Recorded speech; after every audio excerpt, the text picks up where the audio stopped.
Hello, everybody. Welcome back to another election prediction. This time we're doing the 2024 Senate map for the month of March 2024. So, a few of my state ratings have changed since the last month. A lot of new polls have came out, and I'm going to shift a few states here and there, left and right. So, right now we're just filling out the safe red states, and we'll start off West Virginia. It is a safe Republican flip. The Democrats' only chance here is if they do not nominate Jim Justice, because he's obviously going to easily win in the general election. So let's say they nominate someone else, which is already extremely unlikely considering he's above 50 in the polls. And the Democrats would have to nominate Don Blankenship to have a chance. And even then, I still think it's likely R with Blankenship as the nominee against someone that's not Jim Justice in the Republican primary. Again, Don Blankenship, he is pretty much a Republican. So he's pretty much would be a dino, a Democrat in name only in the Senate anyway. But again, it's just a safe Republican flip. Jim Justice is extremely likely he's going to be the nominee for the Republicans, and West Virginia is basically a lost cause for Democrats. There's no chance at winning it. Even with Manchin, it was going to be safe Republican anyway, because they were obviously going to nominate Jim Justice this whole time. So, safe Republican flip in West Virginia. Missouri, I know some people like to say that Josh Hawley is in trouble here, his approval rating is low, but you take a look at these polls, and again, these undecideds are going to break for the Republicans. They do it every time in Missouri. They always go to Republicans towards the end of the race. So early on, it shows it as a decently competitive race like we saw in 2022. It was like Republican wasn't above 50 in the polls for a while. But even though Lucas Gunz, he is a good Democratic candidate, he actually is polling at least in the 40s. Usually they're polling in the high 30s by this point. These undecideds are just going to break for the Republicans at the end. So Hawley might underperform Trump by a little bit. I would say he probably underperforms him by a point or two because Gunz is a decent candidate. It's still a safe Republican race, though. Hawley's still going to end up winning in the Missouri Senate race. I just don't see it happening. It's just such a red state at this point. It's pretty much just gone for Democrats. Moving on to Florida, Rick Scott, he doesn't have the best approval ratings. However, Florida, it's looking like it's going to be a Trump plus 8 victory in the general election, and that's just going to carry Scott to a victory here. It's probably going to underperform Trump by a point or two, but it's still going to be a likely Republican victory for him in the state of Florida. Moving on to Texas, there's been a lot of polls coming out recently. We're going to take a look at them right now. One poll actually had Colin Allred and Ted Cruz tied, and then another poll shows Ted Cruz is leading by 14 points. So it's a pretty bipolar race, I would say. But again, Ted Cruz, he's at least in the mid to high 40s here. Colin Allred sometimes is only at 30%, low 40s. Again, looking at this race and the undecideds, it's just looking like it's a likely Republican race to me. I think Ted Cruz is going to win over those undecideds. He's going to win by about 6 points against Colin Allred so far. Probably just about the same margin Trump will win in Texas by. Maybe he underperforms by a point, Ted Cruz, but I don't know, I kind of just see it. I think Ted Cruz will just kind of perform just in line with Donald Trump in the state of Texas. So, yeah, let's go into these other safe blue states. So Delaware, New Jersey, Connecticut. Again, with New Jersey, they're not nominating Bob Menendez. Do not rank the state as likely blue. Menendez is not going to be the nominee. It's either Tammy Murphy or Andy Kim. Right now, I think it's probably I think Andy Kim's slightly favored to win the Democratic primary so far. I think he's gaining a lot of momentum, and that's just going to be a safe blue race. Let's see here. Maine, Angus King, very popular independent senator. He caucuses with the Democrats, is why it's in blue. With Vermont, is Sanders running? Because I thought he was making an announcement about that. Let's take a look. He did file paperwork for it. I don't know. I don't think he is going to run for re-election at the time of making this video. I think it's going to be someone else replacing him. But moving on, the state of Minnesota, Amy Klobuchar. She's a very popular Democratic senator. I think she's going to win in a landslide in this election.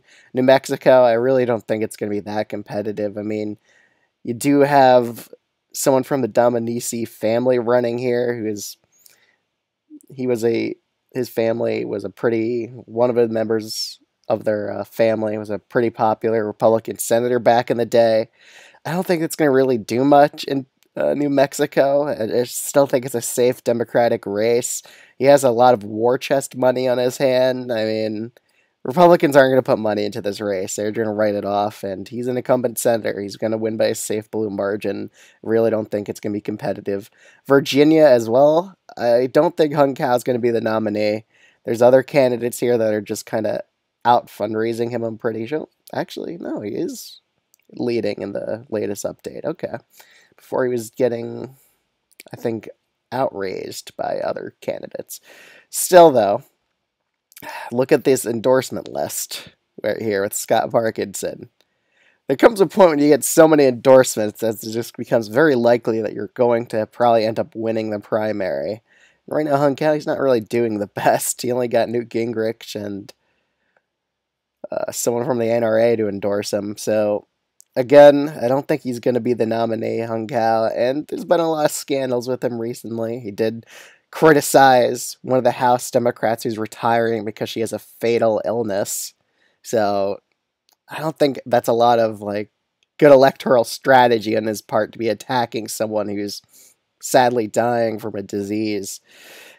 Again, I don't think he's going to be that good of a candidate. He did have a good show off in the House race back in 2022, but just based on the endorsement list, I don't even think he wins the primary. And even if he does, I still don't think he's going to be good enough to unseat Tim Kaine in this state. Tim Kaine has a pretty decent approval rating for Virginia.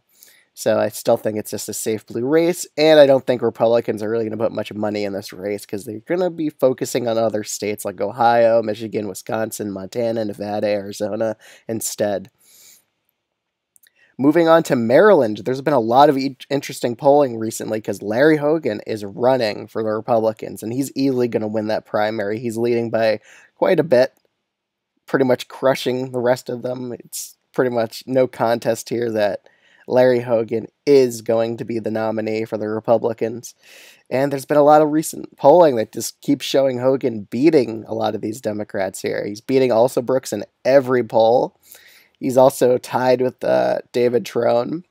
One poll he's actually even leading against him. However, I don't think it's going to last. Maryland is a D+30 state. At most, Hogan could get it down to a likely margin. That's pretty much where I have it currently. I think it's going to be about under 10 as of right now. It's probably potentially could even shift to a D+15 victory. I'm going to be honest here. The only way I think Hogan can win this is if his polling lead stays consistent the entire time. He can never lose that lead in the poll because once he loses it, it's probably not coming back because voters probably already formed their impressions on him by that point. And another thing is, with the primary battle, David Trone, he's actually fairly rich, so he's going to be putting his own money into this race. He's already leading in the primary polling here, and that's probably better for Democrats that Trone's the nominee. He's pretty much stronger than also Brooks in pretty much every poll.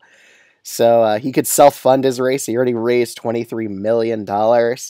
So he's fairly wealthy. He could have quite the war chest in his hands, and Democrats don't have to play too much defense if Trone's the nominee here. And I really think he will be, and I do think he's going to end up winning this race by a likely blue margin. Moving on to Pennsylvania, pretty much every poll here shows it as a likely blue race. Bob Casey is quite the favorite here. David McCormick, he's pretty much, again, they're playing the out-of-state the play is the out-of-state card. Again, that's what Dr. Oz was labeled. He was labeled from New Jersey by the Fetterman campaign.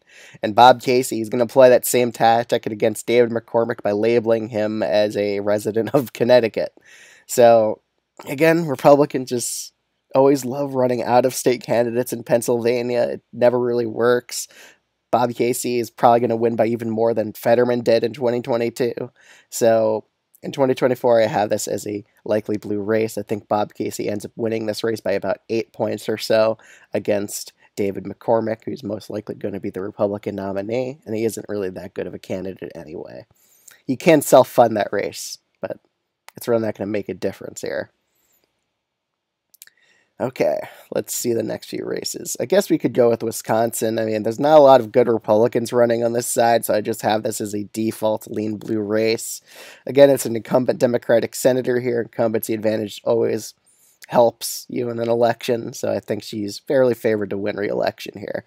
Moving on to Michigan. A lot of polls actually show this as a close race because, again, Biden's really underperforming in the state of Michigan in the general election, which is actually dragging down Alyssa Slotkin here against the Republican candidate. We could look at fundraising because I feel like that's an important part. Alyssa Slotkin, she already raised $11 million. We could check their fundraising for the Republicans.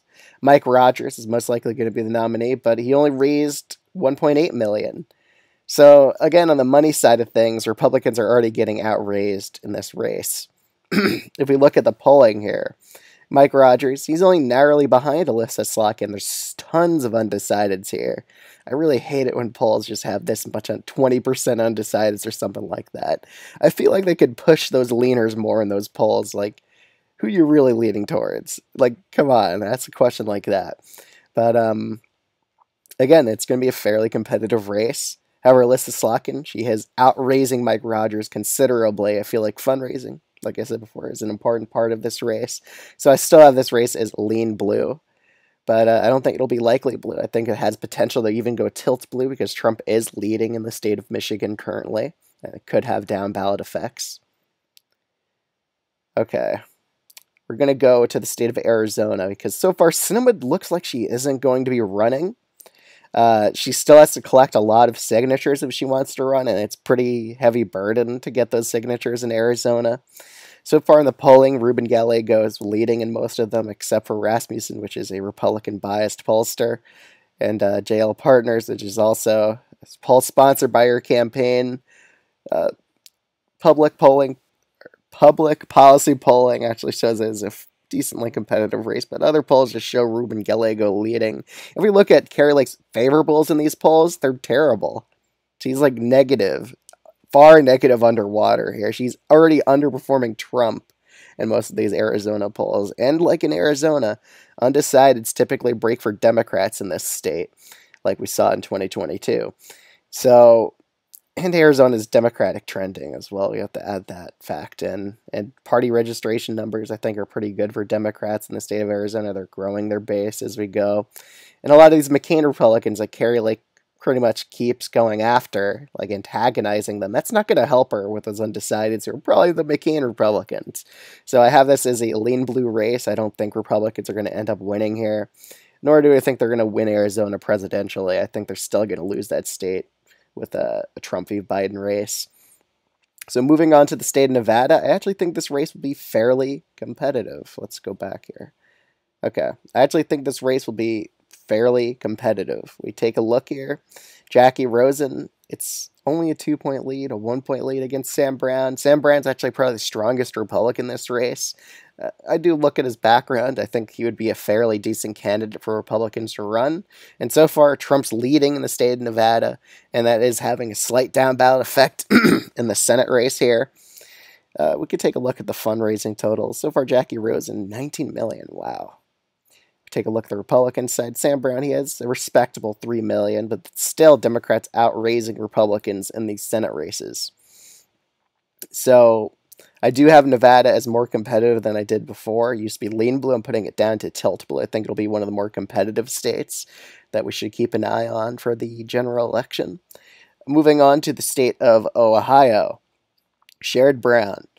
Again, most recent polling, it's pretty much a dead heat in every single contest, even with Bernie Moreno. I think the important thing to note is Sherrod Brown, he's not doing the best. He's sometimes in the high 30s, sometimes the low 40s in the most recent polling here. There's a lot of undecideds, which you usually don't want if you're the incumbent senator. Usually they split pretty much 50-50 against an incumbent senator. But in a red state like Ohio, you really wouldn't want that. And Sherrod Brown, I don't think he has the best approval ratings. I don't think it's in like the high 50s or anything like that. Last time I checked, it's either in the high 40s, something like that. It's still like slightly positive. But again, it really depends on who the candidate is. If it's Bernie Moreno, we're in it for a very, very competitive race. It's Frank LaRose or Matt Dolan. I have this as a lean R race. LaRose, he is a Secretary of State. He was elected statewide before Matt Dolan. He is doing pretty well in terms of fundraising. He already raised quite a lot of money. So did Moreno, though. But I do think Dolan would have a better chance than Moreno so far. Just according to the poll, Dolan's having a better shot against Brown than Moreno is. LaRose would be the best candidate, though. But so far, he has raised the least amount of money, which is actually kind of surprising for me for a Secretary of State. But so far, it looks like Moreno's leading in this primary, but it's very uncertain who's actually going to win here. If it's Dolan or LaRose, then I could see Brown losing. So for the odds for this race, I have this as tilt Republican, just because Sherrod Brown, he's not close to 50% in that polls. It's pretty nerve-wracking for him if I were him. It would be nerve-wracking. So again, I would probably have this as a tilt Republican race as of right now. If we head to Montana, though, let's take a look. In Montana, we have Jon Tester. He has a fairly high approval rating. It's in the 50s, like 55%, around high 50s or so. So he has a much better approval rating than Sherrod Brown, I would like to note. And in Montana, it's a lot easier of a bar for Tester to actually end up winning. With Sherrod Brown, he needs hundreds of thousands of ticket splitters. With Jon Tester, you just need like 50,000 ticket splitters in the state to end up winning. So it's sort of like the 2020 Maine Senate race in that it was a very small state. It's a senator from the opposing party, Susan Collins, Republican, Joe Biden, the Democrat. So Biden ended up winning it by a likely blue margin, and Collins ended up winning by a likely Republican margin. So I kind of get 2020 Maine Senate vibes from this race, especially with Jon Tester's very, very high approval rating. And so far, he's actually showing pretty good strength in these polls here. Survey USA poll, a fairly decent pollster, shows Jon Tester actually leading by 9 percentage points here. It shows him winning independents, peeling off like 10% of Republicans. Those are the margins he needs to win by. Win independent voters, win at least somewhere around 10%. He could go a bit lower than that and still end up winning. Just win independent voters by a fairly good amount, and you could actually end up winning the Montana Senate races. 10% of Republicans, just win independents. So far, he's doing that. He has a very high approval rating. Tim Sheehy, even though it's not Matt Rosendale anymore, he probably would have definitely ended up losing to Tester with the new scandals, or the new scandal that came out against him. So Tester didn't luck out in that regard. He is facing a much better candidate in Tim Sheehy, who doesn't have that scandal. But so far, Tester is leading in this state. Only one poll showed Tester actually losing to Tim Sheehy, and that's a poll without a margin of error. So don't really think that's the most reliable one. But so far, the data shows Tester actually leading in this race because of his high approval rating, and I have this as a tilt blue hold. So the most competitive Senate races, Montana, Nevada, and Ohio. Those are the states to keep an eye on. Other potential states, Michigan and Arizona, maybe could get a bit more competitive, but I really doubt that with Arizona with Kari Lake, who's just a terrible Republican candidate. And with Slotkin in Michigan, she's doing extremely well with fundraising. So again, those are just races to keep an eye on. Other than that, that is my 2024 Senate map prediction for the month of March 2024. If you're new to this channel, I'd highly recommend subscribing, and if you feel you want to comment down below in the comment section, let me know what state ratings you would change here. Let me know. I'm always interested in hearing your feedback. Other than that, thanks so much for watching.